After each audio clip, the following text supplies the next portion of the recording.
Hi, this is Ashley, the creator of Irresistible Dating Method, and today I have a really special video for women on why women are not having as much success with men as they could be.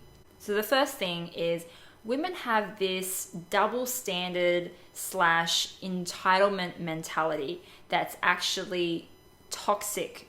That's actually a toxic mindset to have when you're going into dating. It's actually a very outdated mentality. And most women, unfortunately, the reason they're not having the success that they want is because they're holding on to this ideal that's just not realistic. Probably because it was passed down from the parents or from Hollywood movies. This idea being that the men is supposed to do everything for you. The men is meant to pay for you, to entertain you, to set the dates, to plan the dates, to have everything sorted out. So, you can just rock up at the date, just, not really do a lot, have your dinner and go home. Unfortunately, it just doesn't work like that anymore. And I think a lot of men are definitely becoming extremely put off by women with this kind of mentality. So remember, when you're going into dating now, you can't just be expected to do nothing. Okay, now it has to go both ways. Men court women and women also have to court men. You also have to put effort in. That means you have to bring your A game as well and be entertaining, be an interesting person, have things to say, expect to pay your half as well. Not only expect him to bring you out of your shell, you have to bring yourself out of your shell to show him what assets you do have. Okay, stop just sitting there being passive and waiting for for like some magic to happen. You actually have to do some work now. And that doesn't just go for like the date, during the date, but it's also, in terms of the whole dating process. If a guy is always asking you out and you're not really reciprocating, then you need to change that, because once again, you're going into that entitlement, I'm just going to passively wait mentality. You also now should put effort in, ask him out, plan dates as well, plan everything for him so he's not expected to do everything. So that's a very important point, and I think women who don't understand that, they still have this, I'm a princess, the guy should just look after me because my parents told me so, or because Hollywood movies told me so, or whatever, then unfortunately you're going to find like it's going to be very hard. Now, the other thing too is that, yes, it's true, some women will have guys who will do everything and they'll still keep coming back and still asking you out. But I would say, I'm actually going to go against that and say that if a guy is willing to put all this effort in to court you, meaning taking you out to dinner, nice places, paying for you, planning dates, doing all this, and he doesn't really even know you, he doesn't really know you don't really know him, and he's doing all this, I'd be very suspicious of that kind of guy, because I'll bet he's a very insecure guy. He must be an insecure guy because he feels like he needs to put all this effort in forward first before you even invest in him. He must be a little bit insecure, and especially if you never meet him halfway. Okay, only kind of guys who will keep pushing are either the ones who are quite low value and not that great themselves, or they're a player. They're a player, they know how to play the game to be able to get into her pants. And unfortunately, those things do work. Hopefully you'll be a smart woman and you will not fall for that, and you know that in the dating now, in the 21st century, dating means you have to put equal amounts in, and you should never bring that, double standard entitlement mentality into dating, because that is very toxic.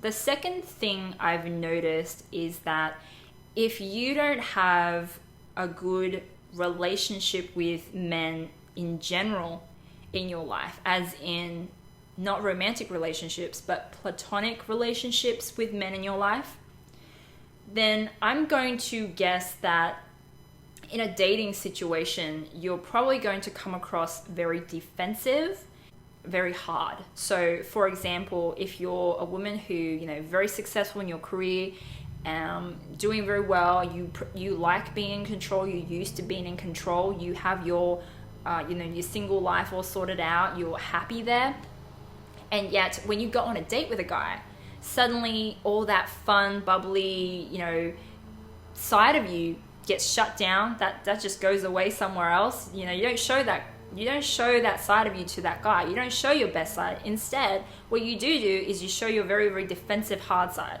The side of you that's like, okay, I'm actually really uncomfortable. I don't know what the hell I'm doing, but I need to still look like I'm in control. I can handle this. So what a lot of these women do is, because they feel internally uncomfortable and out of control, they will go into defense mode. And defense mode for a woman means they're either asking a million questions, like being interrogating him with all these questions because they don't know, and they have maybe a bitch face on as well because they feel very intimidated, or they start to berate the guy, criticize him, start to control him by saying things like, oh, you're holding your cutlery wrong, or why are you drinking that beer, or why are you wearing that shirt, little comments like that. Not because she is a bitch, but because she feels out of control, and that's her way of trying to gain some control back.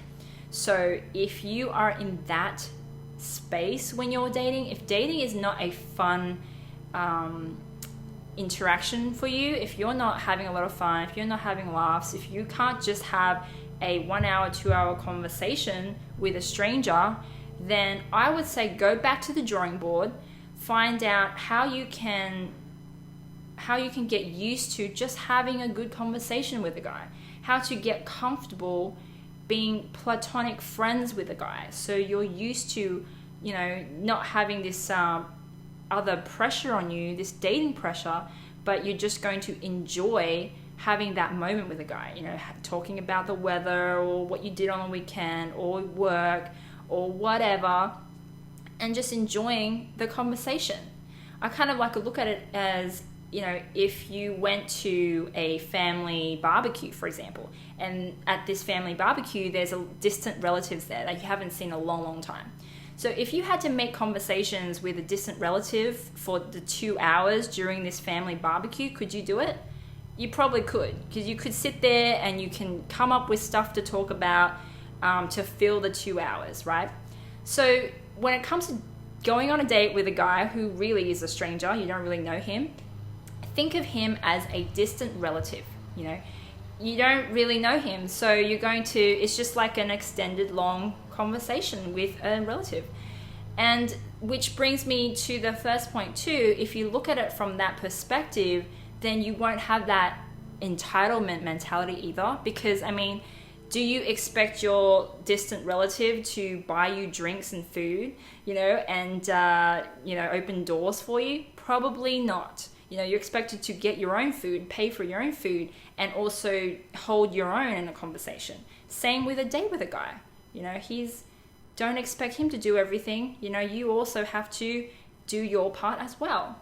So if you look at it from that point of view, don't put so much pressure on dating, but look at it as just two people having a long conversation, trying to get to know one another, making small talk, chit chat, whatever. And if you can find some common ground, great. If you can't, that's fine too. It'll be all over, then you can go home and watch some Netflix or something.